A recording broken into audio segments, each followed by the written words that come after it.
আজ আপনাদের জবাব চায় ময়ূক, আজ আপনাদের জবাব চায় বাংলা। অনেকে এই প্রশ্নটা রাস্তাঘাটে আমাকে করেন বা বিভিন্ন জনকে করেন, সাংবাদিকদের করেন, নেতাদেরকে প্রশ্ন করেন, বিভিন্ন বিজেপি আরএসএস এর পজিশনে যারা রয়েছেন তাদেরকে বিভিন্ন সময় প্রশ্ন করা হয় যে এই বাংলাতে রাষ্ট্রপতি শাসন কেন জারি হচ্ছে না।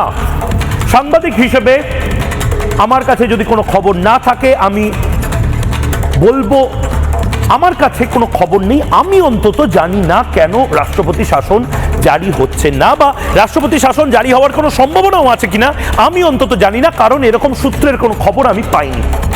অফিসিয়াল কথা তো ছেড়েই। অনেকে আমাকে জিজ্ঞেস করেন রাষ্ট্রপতি শাসন কেন জারি হচ্ছে না, কেন জারি হবে বলুন তো? কেন রাষ্ট্রপতি শাসন জারি হবে এই বাংলায়? আপনি চান রাষ্ট্রপতি শাসন জারি হোক? আপনি কোনোদিন বলেছেন? আপনি কোনোদিন জনমত তৈরি করেছেন? আপনি কোনোদিন ফেসবুকে লেখার পরে দেখেছেন কতজন আপনার সাথে কথায় কথা মিলিয়ে গলায় গলা মিলিয়ে বলেছে হ্যাঁ এই বাংলাকে বাঁচাতে হলে রাষ্ট্রপতি শাসনে ভোট করাতে হবে, প্রয়োজনে 1 মাস এই বাংলায় রাষ্ট্রপতি শাসন জারি থাক? আপনি বলেছেন?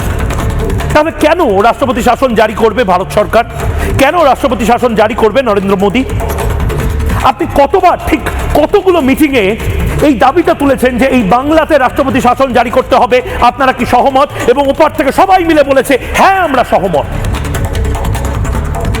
রাষ্ট্রপতি শাসনটা জয়নগরের মোয়া নয়, রাষ্ট্রপতি শাসনটা রসগোল্লা নয়, বা মুদির দোকান থেকে কিনে আনা চালের বস্তা নয় যে গেলাম টাকা দিলাম এমনি এমনি চলে এলো।